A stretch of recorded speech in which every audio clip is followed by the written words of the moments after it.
Hey teacher, I am going to walk you guys through creating an assessment that is geared more towards K through 2 learners. I am currently in my reading course. I am going to go to Add Materials, and I am going to click on Add Assessment. Here I'm going to name my assessment. I am going to create a due date for this assessment, and on submissions, this is important that you do click Enable. You can either enable the assessment as soon as it is ready, or you can add Enable Until or From Until. So I am going to do this option. That way I can know when my assessment will begin and when my assessment will end. So I like to give them a range. You don't have to do that. You can simply hit Enable. I am going to disable that password, leave that alone, and I am going to give it a category. And then I'm going to hit Create. This right here are the instructions. I usually just type the title. Again, this is for K through 2 learners, so we know that they probably can't read all these directions or instructions on their own.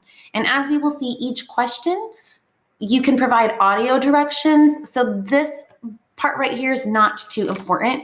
I'm just going to title it, again, Story Elements. Now, your assessment settings might differ. I usually click no time limit. They don't need a random order. And the possible points, I click no. I don't want them stressing out or causing anxiety about that. So I just leave that on no. Everything else for assessment toolbar also says no. Now here for the student settings, allow students to view results. I'm going to change that to yes. I want them to see their results. You can also see here that you can show them yes with correct answers. So these are two really good options for the younger kiddos. And the number of attempts, I'm going to bump this up to 2 or even 3 times. For this one, I'll put 2. And just in case they make a mistake or they accidentally hit submit, this will allow them an opportunity to take it again. Or after they see their score, they might want to go and try again. And the final grade will be determined by the highest score. Your options can be the last score, highest score. So this is also up to the teacher discretion. Then I'm going to click Save. Now I'm going to come up here and I'm going to go to my questions. For this assessment, I am going to select multiple choice.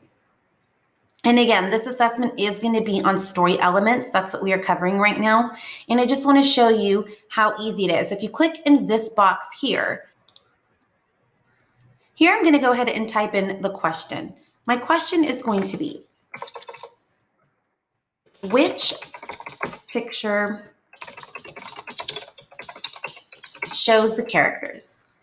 So again, we know that our students can't read just yet. So what we're going to do is click on the little music sign there. And here you have the option to upload audio or record audio. So I'm going to go ahead and hit record, and I'm just going to be reading the question that I wrote. Which picture shows the characters? You can go back and listen. Which picture shows the characters? And if it's okay, you click OK. And there it is. It is uploaded. Now I'm going to hit enter. So now the students will have a little play button here that they can use to listen to the question. For the answer choices, I'm going to go ahead and use pictures. So I'm going to insert a picture.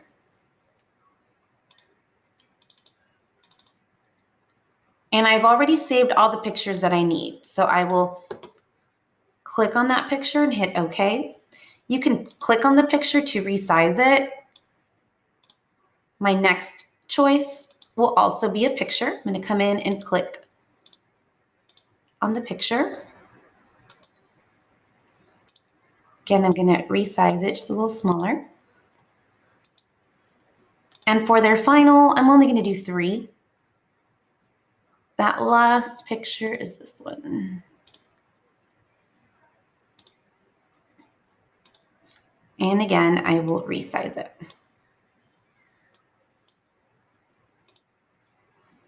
If you continue to scroll down, here's where you will select the correct answer. So this is the teacher view only. The kids obviously will not see this. I'm going to click on the correct answer and hit save. So here's my question. I can click on preview. Here's my question. Which picture shows the characters? I can click on this. Which picture shows the characters? So there, it read it to me, and I screen shared and I showed the kids how to select the correct bubble and that they can move around. And oh, I noticed that I did not take that one out. So I'm going to go back and I can edit this question just by clicking on it. I can scroll down. Now right here, I'm going to exit out. I'm going to take that one off. And now I am satisfied with this question. I can hit save and I can go in and do another one. The next type of question I want to share with you is a matching question. So I'm going to click on matching. I will type in the directions on top.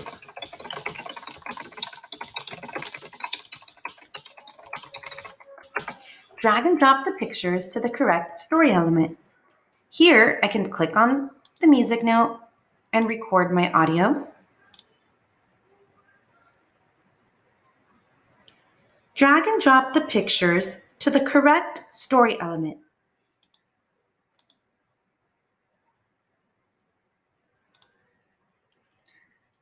Then I'm going to go ahead and proceed down here for my prompts. So this is going to be characters, all of my story elements, characters, setting, problem, and solution. And again, if I click on characters here, I can hit the music note and I can record my audio. Characters.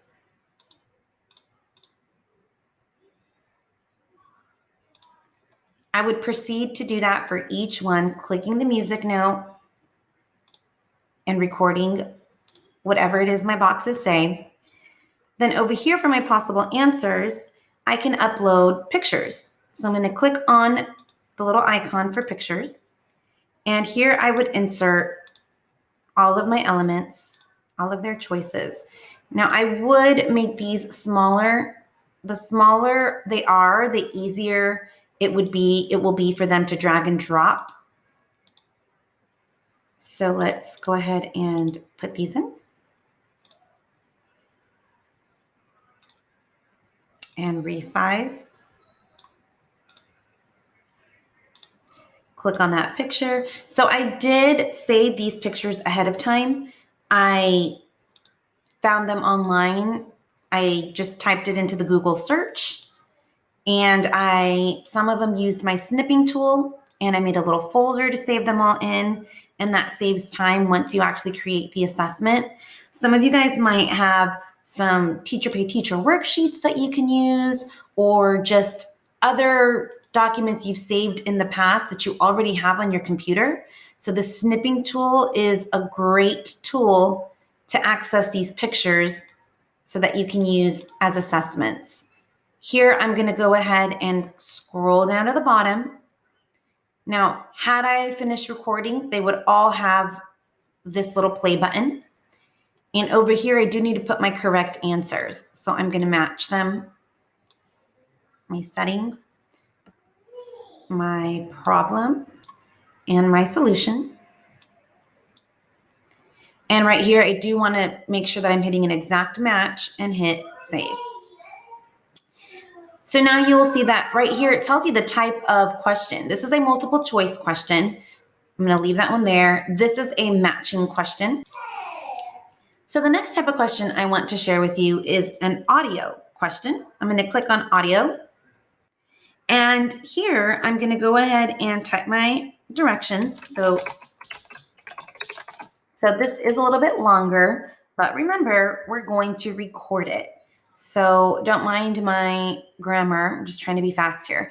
So you're going to click on the little music note and hit record and record the question. Think of the story, The Three Little Pigs.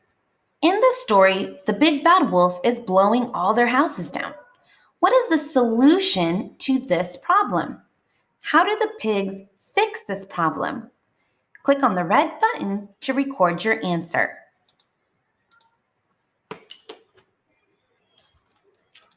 Click on OK there. So for this type of question, it is an audio response. So I'm going to hit save. And now this question right here, if we go to preview it, let's go back, preview. Down here at the bottom, we're just going to hit next.